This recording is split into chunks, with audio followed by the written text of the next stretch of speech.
ప్రజలకు, అన్నదమ్ములు, అక్క చెల్లెళ్ళు, తర్వాత మొట్టమొదటిగా మాకు అత్యంత ప్రియతమ నాయకులైనటువంటి సిఎస్ఎస్ వర్మ గారికి, రాజు గారికి, తర్వాత మాకు కూడా వచ్చినటువంటి ఇతర జమీందారులకు, పెద్ద పెద్ద రాజకీయ నాయకులకి, వారందరి పేర్లు నాకు క్షమించాలి, వారందరికీ కూడా శిరస్సు వంచి మీ అందరికీ నేను వందనాలు చెల్లించుకుంటున్నాను.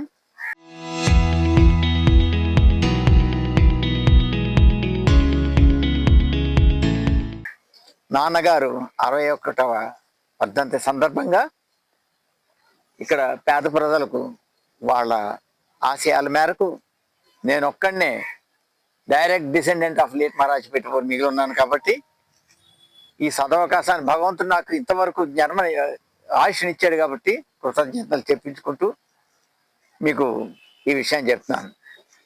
అయితే ఇక్కడ చేయింట్లో ఎంతో మంది ఎమ్మెల్యేలు వచ్చారు, ఎంతో మంది ఎమ్మెల్సీలు వచ్చారు, ఎంతో మంది ఎంపీలు వచ్చారు, కానీ నిజంగా కరెక్ట్ అయిన వ్యక్తికే మనం ఉండాలి.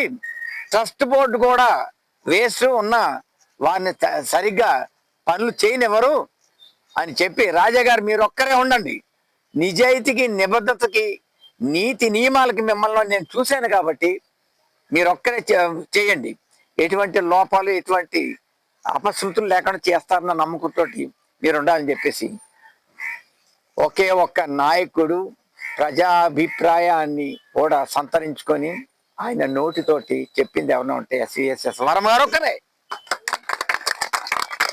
సభాముఖంగా, మీ ప్రజాముఖంగా నేను చెప్తున్నది ఇది ఆయన పొగట్టం కోసం కాదు, నిజంగా ఆయన ఎథిక్స్ కి నిలబడి వ్యక్తి కాబట్టే నన్ను ఒక్కడిని నిలబెట్టారు. అలాగే ఆయన మాట నిలబెట్టి నేను చేసుకొచ్చాను. ఆయన ఫోటో పెడితే అది తీసేశారు, ఎంత అన్యాయం అవుతుంది. రేపు పొద్దున రాజాగారు బొమ్మ కూడా తీసేస్తారు. నిజంగా దీనికి సేవ చేసి వ్యక్తిని ఆయన పెడితే తీసారంటే ఫోటోలు, నేను ఎంతో బాధపడ్డాను. తదుపరి గవర్నమెంట్ ఏదేమైనా కానీ ఈ సందర్భంగా ఆయన మా ఆహ్వానాన్ని మన్నించి వచ్చి మీ అందరికీ బట్టలు, మరి భోజన సదుపాయాలు అన్నీ చేస్తున్నారు కాబట్టి మరి ప్రత్యేకమైన కృతజ్ఞతలు చెప్పుకుంటూ, ముఖ్యంగా మీడియా వారికి, ఎందుకంటే వారు ముఖ్యం, ఎవరేమైనా వారు మటుకు ఎటువంటి ప్రలోభాలకి లొంగకుండా ఉన్న నిజాయితీకి, నీతికి నిలబడి ఆయన ఉన్న మరి నిజమైన వార్తలు వారు చేస్తున్నారు. మరి అందరికీ కూడా ఒకప్పుడు ఆస్తి విషయం అన్యాయం చేస్తే వారు నా వెనకాల నిలబడ్డారు. నా తదనంతరం అంతా కూడా నేను ప్రజలకే సమర్పిస్తాను. అప్పుడు మాట ఇచ్చాను, ఇప్పటికీ అదే మాట మీద నిలబడ్డాను. మా నాన్నగారు అడుగుజాలు నడిచి తీరుతాను. శివోహం. ఈరోజు రాజా గారి 61వ వర్ధంతి సందర్భంగా వారి కుమారులు నాన్నబాబు గారు ఈరోజు రాజా గారు ఏదైతే చౌట్రీ కట్టారో పేద విద్యార్థుల కోసం పిఠాపురంలో, అందులో వారిని గౌరవించుకోవడం జరిగింది. ఏదైనా పిఠాపురానికి గర్వకారణం రాజావారు, మహారాజా వారు కాకినాడలో ఎన్నో విద్య బోధించడానికి ఎన్నో స్కూళ్ళు, కాలేజీలు, మెడికల్ కాలేజీలు వీటన్నిటికి కూడా దారాదత్తం చేశారు ఆస్తులన్నీ కూడా. అదేవిధంగా ఈ యొక్క పిఠాపురంలో ఆర్ఆర్బిహెచ్ కాలేజీ కానివ్వండి, ఇంకా చాలా చోట్ల చదువు కోసం ఎవరు వచ్చినా సరే వారికి పెట్టుకోవడానికి ప్రభుత్వానికి సహకరించి ఉచితంగా భూములు ఇవ్వడం జరిగింది, వేలాది కోట్ల రూపాయలు. అందులో ముఖ్యంగా ఈ చౌట్రీకి సంబంధించి 550 ఎకరాలు మరి తుని కాన్స్టిట్యున్సీలో ఉంది. ఓన్లీ నియోజకవర్గంలో ఉన్న 3 మండలాలు, 2 టౌన్ల యొక్క పిల్లలు పిఠాపురం వచ్చి చదువుకుంటారు. వారికి భోజన సదుపాయాలు ఉండాలని చెప్పి ఒక ఆలోచనతో 550 ఎకరాలు ఈ చౌట్రీకి రాసి పిఠాపురం పేద విద్యార్థుల గురించి ఆయన పెద్ద మనసు చేసుకున్నారని చెప్పి తెలియజేస్తాం. ఇదే చౌట్రీ గత పరిపాలకుల చేతిలో అన్యాక్రాంతం అయిపోయి రెవెన్యూ లేకుండా 7 లక్షలు 8 లక్షలకు వచ్చి టైంలో మరి రాజాగారు మేము కూడా కలిపి, నేను ఎమ్మెల్యేగా ఉన్నప్పుడు 57 లక్షల రూపాయల ఆక్షన్కి పెట్టించి పేద విద్యార్థుల కోసం మనం పనిచేయడం జరిగింది. అంటే ఒక వ్యక్తి ఎంతో మంచి ఆలోచనతో, దాతృత హృదయంతో నియోజకవర్గ ప్రజల కోసం ఇచ్చిన ఆస్తిని కాపాడవలసిన బాధ్యత ఎవరైతే అధికారంలో ఉంటారో వారందరికీ ఉంటుంది. అట్ ది సేమ్ టైం గౌరవించవలసిన బాధ్యత కూడా మరి ఆ కుటుంబాన్ని గౌరవించవలసిన బాధ్యత కూడా మనకు ఉంటుంది. ఇక్కడ కుక్కేశ్వర స్వామి ఆలయం ఉండండి, మరి ఇది మాధవ స్వామి ఆలయం ఉండండి, గోపాల స్వామి ఆలయం ఉండండి. మాధవ స్వామి ఆలయంలో భూములు కూడా మేము ఉన్నప్పుడు రక్షించడం జరిగిందని చెప్పి తెలియజేస్తాం.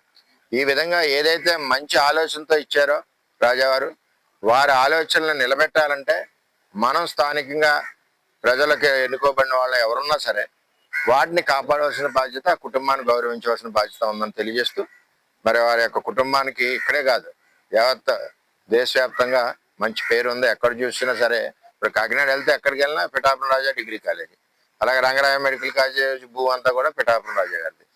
అలాగే అక్కడ మన ఈ గుడి ఉంది, ఏది భావనారాయణ స్వామి గుడి కూడా రాజాగారు కట్టించింది.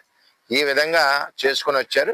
మన పిల్లల కోసం ఈరోజు ఈ సత్రానికి 550 ఎకరాలు ఇచ్చిన ఆ రాజాగారిని మనస్ఫూర్తిగా గౌరవిస్తూ, వారి కుటుంబం నుంచి మరి ఉన్న నాన్నబాబు గారిని కూడా మనస్ఫూర్తిగా నమస్సులు తెలియజేస్తూ, మరి వారి తండ్రి గారి అడుగుజాడల్లో మరి నడుస్తూ ఉన్నారు. అదే విధంగా ముందుకెళ్ళి ఇంకా మంచి పేరు తెచ్చుకోవాలని కోరుకుంటున్నాను.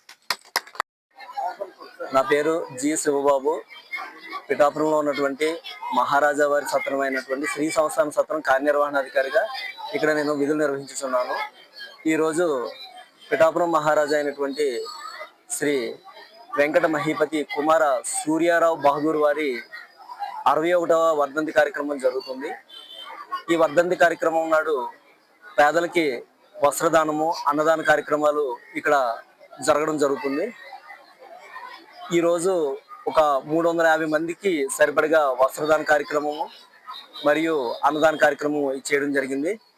దేవాదాయ ధర్మాదాయ శాఖ ఉన్నతాధికారుల ఆదేశాల మేరకు, మహారాజా వారి యొక్క ఆశయం మేరకు, తర్వాత ఇక్కడ ఉన్నటువంటి పెద్దలైనటువంటి శ్రీ ఎస్విఎస్ఎన్ వర్మ గారు ఈ కార్యక్రమంలో పాల్గొనడం జరిగింది. అదేవిధంగా జనసేన నాయకులు శ్రీ తుమ్మల బాబు గారు కూడా ఈ కార్యక్రమాన్ని జయప్రదం చేయడం జరిగింది. ఈ కార్యక్రమంలో ముఖ్య అతిథిగా పిఠాపురం మహారాజా వారి తనయులు శ్రీ రత్నాకర్ బహదూర్ గారు కూడా ఇచ్చేసి ఈ కార్యక్రమంలో పాల్గొని ఈ కార్యక్రమాన్ని జయప్రదం చేయడం జరిగింది. చరిత్ర సృష్టించినోడు ఇప్పుడు ఆ చరిత్రని తిరగరాయబోతున్నాడు. అబద్ధాల గోడల్ని బద్దలు కొట్టి నిజాలను రాగా మీ ముందుంచబోతున్నాడు. నిజమైన వార్తల కోసం వెంటనే డౌన్లోడ్ చేసుకోండి రా యాప్ని.